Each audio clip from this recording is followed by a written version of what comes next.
It's been an exhausting week for every person even remotely involved with the cryptocurrency industry.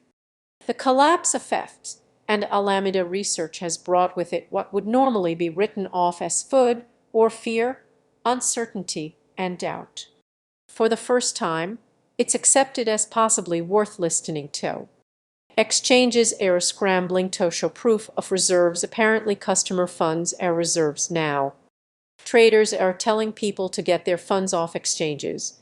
Executives are tweeting to calm markets. All in all, it's a collapsing circus tent filled with clowns. But there's only one man who can claim the title of ringleader at the circus, Sam Bankman-Fried.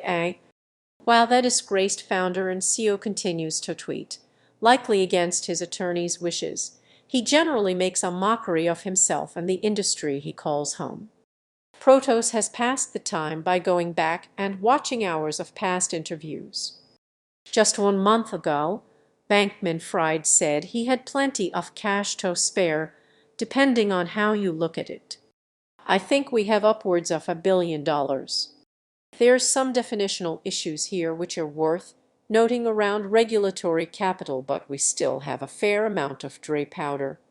In that same interview with Bloomberg Crypto, SBF responded to criticism that he held too much influence over the industry. I would love someone else to go backstop the industry. I think it's better for me to do it than for no one to. My goal is not to be monopolizing. My goal is to make sure that customers are protected. Here's a few more interviews that look quite different in the light of day. SBF felt the impact had appeared on crypto journalist Lara Shin's Unchained podcast in October. She asked him how he planned to manage risk. I think there are a lot of things you can do that help quite a bit. A big piece of this is taking actual collateral and being careful about what that means. A lot of people thought they had taken collateral from 3ec. Some of those had actually taken collateral. Others took on the same ec as collateral that 6 other people had taken, being ready to margin call people if necessary. Read more how realistic is a Sam Bankman-Fried comeback. Shin raised concerns over the lack of separation between SBF and Alameda. SBF replied, "It is really important that marketplaces act in a responsible manner here, and that they act in an agnostic manner. I think there have to be controls in place. There has to be oversight of that. What I'll say is we do have those controls, we do have that oversight. We've gone over this with a number of regulators. One of the core things we value the most is that our marketplace is totally agnostic." SBF also weighed in on how he felt about the morality of his business. "Ultimately, I would not want to be doing something destructive with my day job, and I don't think I am. I feel good about a lot of the impact that I think we're going to have. We try not to empty the coffers." Interviewed that same month, they asked the entrepreneur, who they explained likes to sleep under his desk in a bean bag, about his recent crypto bailouts. What we basically came to believe was the following. First of all, it's just backstopping customers and making sure they are protected. But second of all, stopping contagion from spreading through the ecosystem. Right. The reporter asked if the firm still had enough cash for another bailout. "Yeah, we do. And we try to keep that on hand, like we try not to empty the coffers, so to speak." Read more. Founders Bankman-Fried and Wang reportedly detained dipping into customer funds in July. Bloomberg columnist Matt Levine also asked the entrepreneur why Alameda Research bailed out firms like BlockFi and Voyager. Bankman-Fried laid out a hypothetical scenario where a firm is out of funds and suggested he can step in to prevent that firm from resorting to desperate and illegal actions like dipping into customer funds. For a relatively small incineration of money, we can make underwater firms able to keep operating and not cause contagion or experience customers losing assets. And they're like, okay, we need a buffer here so we can definitely pay salaries and not dip into customer funds. That makes sense, right? Bankman-Fried joked. Levine and the audience laughed. Because otherwise they would dip into customer funds, the journalist said. Well, depending on the company, right, Bankman-Fried replied. Otherwise, maybe they would declare bankruptcy, or maybe they would dip into customer whatever. There's a lot of unpleasant choices there, right? Rigorous schedules lead to failure. Preached in a Forbes interview 6 months ago, explained how he ran his business, sharing tips about leadership, time management, and effective altruism. My schedule's all over the place. That's intentional, he said.